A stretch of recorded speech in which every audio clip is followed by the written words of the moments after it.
episode we're going to be exploring Pushkar in India. So we're currently at the train station in Jaipur and we're waiting to board our 2.5-hour train to Ajmer. Then we're going to have to get either a taxi, Uber,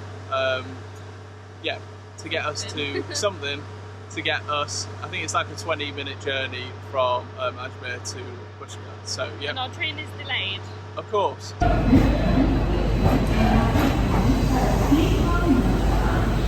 are on the train. We are in class C1, which is CC. So it's like an air-conditioned share car. There's only one on this train, I believe.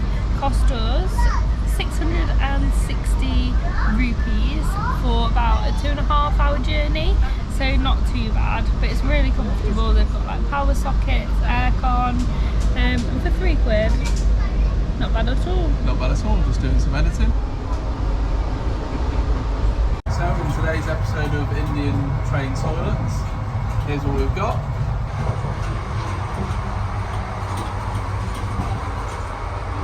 We still haven't managed to find an actual Western toilet, but you basically, squat down, do your business, press the flush, and the flush will come out there, and I think it just ends up going out onto the tracks.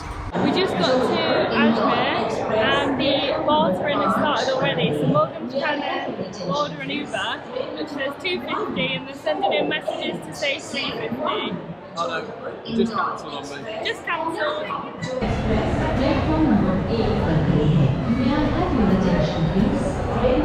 2 out of 2, it's going well. Here we go.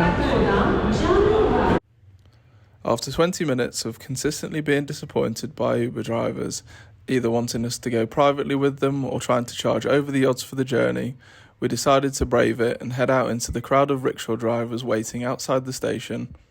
Fortunately, we bumped into these two Spanish girls who were also trying to get to Pushkar, so we decided to start negotiating with some of the taxi drivers and see if we could split a taxi to get us to where we needed to be. No, it's too expensive. It's too expensive. Yeah, 600. You charge too much. You charge 600 rupees. You charge too much. This is not the price. Yeah. 600 rupees. Say 500. I think 500 is good. It's okay because we don't have any other options. And that's $2.50, so. Thanks. Eventually we set on 500 rupees for the 4 of us, which didn't work out too badly, and we set off into the mountains towards Pushkar. This is cute.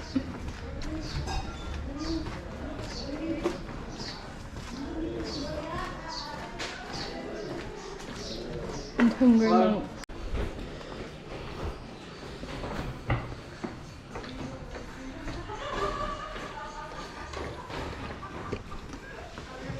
What's the room saying?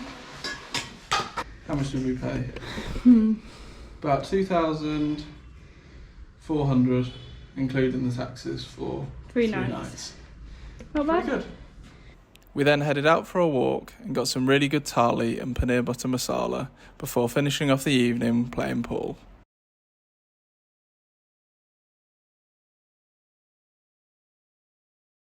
We have enjoyed Pushkar so far. It's definitely a more chilled out vibe than the other cities that we've been to, so I think that'll be a nice change of pace. Today we're just gonna go around the lake and have a little walk and explore and see what there is. But so far we are enjoying the feel, although there's a lot of stoners here. Yeah, interesting. Our guest house host said that lots of people come here to get stoned, which is interesting. I guess maybe because it's a bit more of a chilled out vibe and everything like that. It's just a bit of puff. Everyone does a bit of puff. All right, do they? We've seen quite a lot of like Westerners that seem to have adopted the Hindu religion, and then they've come here and they think it's sort of like their spiritual home in Pushkar, which is very interesting. But it's nice here as well because it's kind of like a smaller town. Still, obviously, everyone's on the horns. Everyone's friendlier. There's not so many touts and people trying to get you into their rickshaw or pull you into their shop, and Yeah. And I feel like for us, we just feel more at home when there's like mountains or lakes, like we're less city people than we are sort of nature, I would say. Yeah, so it feels like a nice... Hello. Hello. We're okay, thank you. But there you go, just saying that there's no touts, and then some bloke trying to get us to have a look at his sacred cow. And also Pushkar's quite good because you don't have that overwhelming feel of like a big city where you can't like get around. I feel like we can breathe. We can breathe, well. You know, the blue skies. Hello, my friend. Hello. But yeah, everyone's friendly. Nice blue skies, no pollution. Which way do you want to go? Left or right down here? Go left. Go this way. But yeah, there's lots of like rules and stuff to abide by here. You have to take your shoes off when you get close to the lake because it's a very holy place. No eating meat. Hello. Yeah. You have to take your and you also can't eat meat.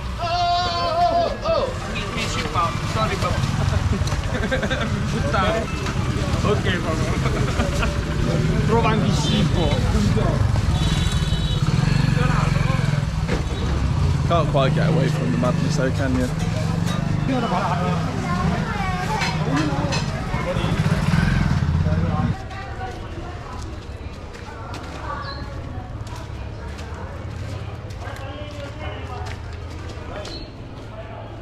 Cows here seem much more chilled out than in England as well. Yeah. Christ. If that came near me in the UK, I would absolutely be kicking myself.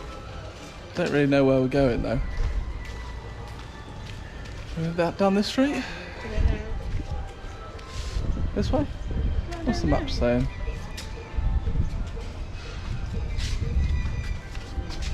I lost already. So we've just been walking down the high street. There's a lot of mums with their babies saying like they don't want money but they do want milk for their child. And I've heard of this scam before. So basically they say they want milk and then they either sell it on or take it back to the shop for money. Your milk? No, sorry. Milk. Oh, no, I'm very sorry. Milk. No, it's okay. So it's just hard because obviously you don't want anyone to be going hungry, but you don't want to be contributing to the scams either.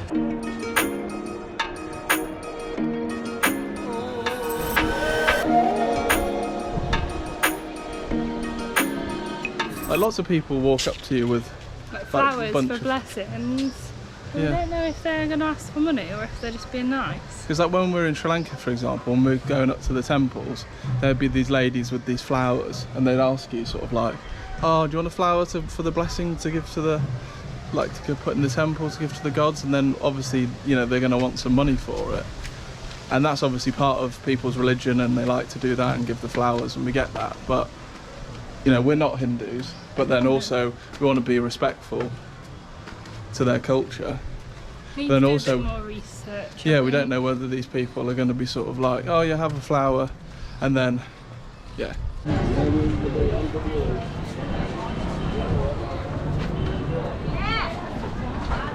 Wait, they're selling swords? Like a sword, Megan? Right. We've almost done a full lap of the lake already. Yeah, it's not the biggest. I feel like 2 nights here would be a good length of time if you're wanting it as a pit stop.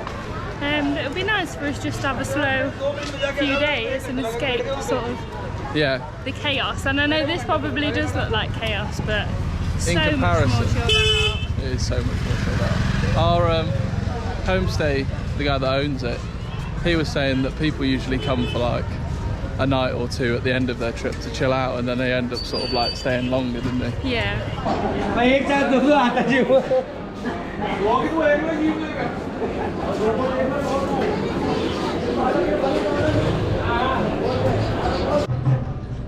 We've escaped the madness and come to a rooftop cafe. Get some tea. Yeah.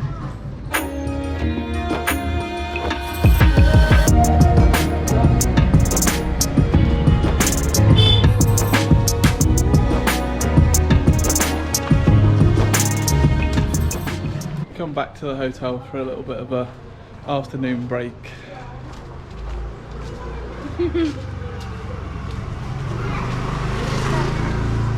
Just because even here, where it's a bit quieter and stuff like that, it's still a bit much. Yeah, it is.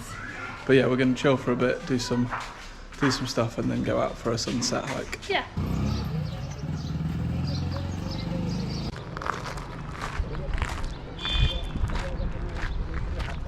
We're heading up to Gayatri Mata Temple. We'll put the name on because I probably mispronounced that. It's a really easy hike, to be fair. No, we're not at the top yet. We've only been walking for 5 minutes and that's the top. So I don't think it'll take us too long. We've headed up nice and early so that we can rest at the top and hopefully get a nice sunset.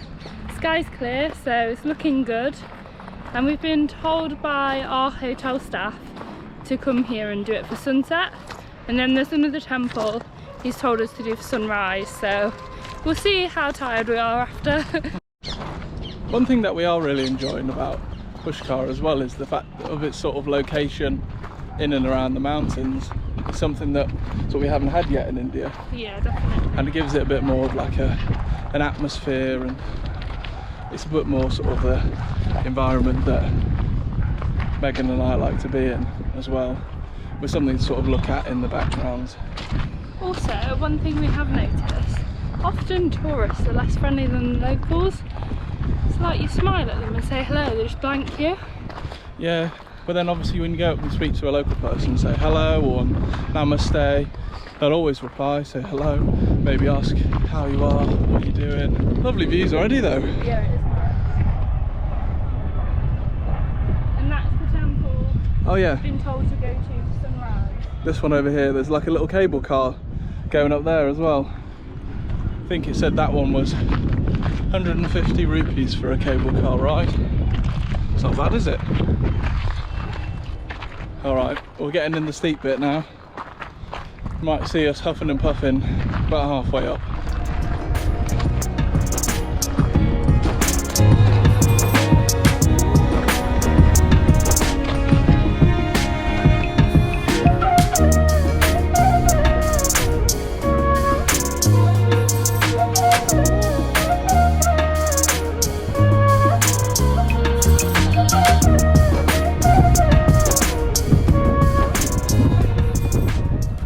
To the top.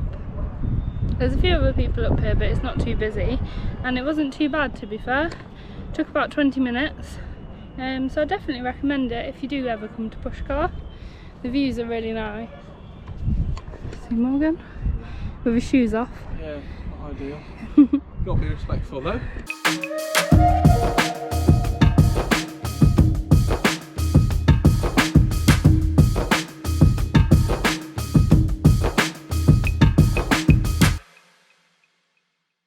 That was lovely. Yeah, it was a nice hike. We're on our way down now. Very peaceful though. It was nice. It's nice to be like up out of the city as well.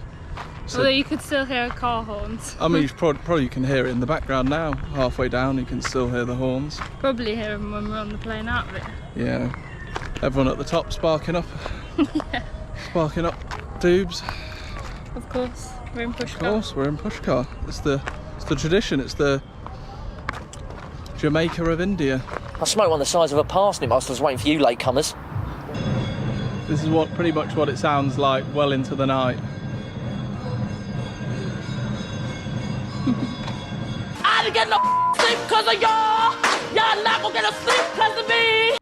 After our hike, we found the most amazing Italian restaurant, and that was the end of our first full day in Pushkar.